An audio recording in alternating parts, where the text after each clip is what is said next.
में ये होगा कि आपको पता चलेगा कैसे साइड होगा। Drosophila, the body axis are specified by structures in the maternal cytoplasm even before the sperm enter the egg। बोला जाता है कि डेवलप ड्रोसोफिला में जो बॉडी की एक्सिस है, axis means interior posterior dorsal ventral, ये बॉडी एक्सिस जो है ये पहले ही स्पेसिफाई कर दी जाती है किसके थ्रू, मेटर्नल साइटोप्लाज्म के थ्रू। मदर का साइटोप्लाज्म ही बॉडी की एक्सिस को स्पेसिफाई कर देता है स्पर्म की एंट्री से पहले। The interior posterior axis is specified by protein and mRNA made in maternal nerve cell and transported into the oocyte। अब क्या बोला जा रहा है कि जो इंटीरियर और पोस्टीरियर एक्सिस है, हमारी एक्सिस पता है चार, इंटीरियर पोस्टीरियर डॉर्सल वेंट्रल, ठीक है। जो इंटीरियर पोस्टीरियर एक्सिस है वो हमारी इंटीरियर पोस्टीरियर एक्सिस जो है वो कौन डिटरमाइन करता है, प्रोटीन और एमआरएनए। ये प्रोटीन और एमआरएनए जो है ये आपके कहाँ बनते हैं, मैटरनल नर्व सेल, मदर के नर्व सेल में बनते हैं। उनको ट्रांसपोर्ट किया कहाँ किया जाता है ट्रांसपोर्ट, oocytes में ट्रांसपोर्ट किया जाता है। ये तो बात हुई इंटीरियर पोस्टीरियर की। Dorsal ventral axis is also initiated in the egg which send the signal to its surrounding follicle cells. Anterior posterior axis जो था उसको ट्रांसपोर्ट oocytes में किया जा रहा था, लेकिन हमारी नेक्स्ट डॉर्सल वेंट्रल एक्सिस है जिसकी इनिशिएशन भी एग में स्टार्ट हो जाती है और वो सिग्नल किसको भेजते हैं, सराउंडिंग फॉलिकल सेल्स को सिग्नल भेजते हैं।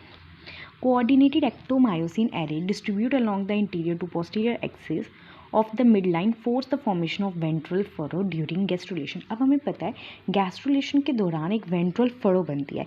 ये वेंट्रल फरो जो होती है किसकी मदद से बनती है, एक्टोमायोसिन। एक्टोमायोसिन मतलब actin and myosin.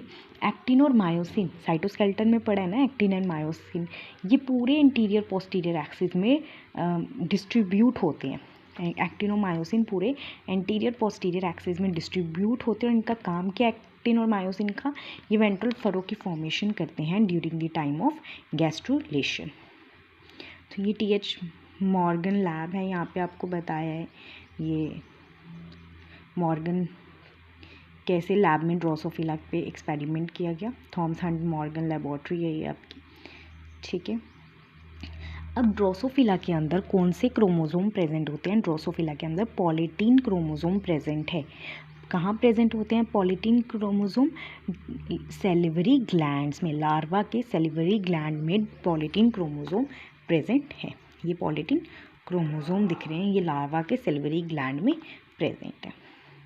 Early Drosophila development की अगर हम बात करें, in Drosophila development, cell membrane do not compartmentalize nuclei until after the 13 nuclear division। जितनी भी न्यूक्लियर डिवीजन होती है वहाँ पे आपकी कभी भी सेल मेम्ब्रेन जो है वो न्यूक्लियस को कंपार्टमेंटलाइज मतलब कंपार्टमेंट में कन्वर्ट नहीं करती, एक स्पेसिफिक बाउंड्री नहीं बनाती है अनटिल द 13 न्यूक्लियर डिवीजन। जब आपकी 13th न्यूक्लियर डिवीजन होती है तब आपकी जो सेल मेम्ब्रेन है वो क्या होती है, कंपार्टमेंटलाइजेशन होती है उसकी, मतलब अलग कंपार्टमेंट बनते हैं।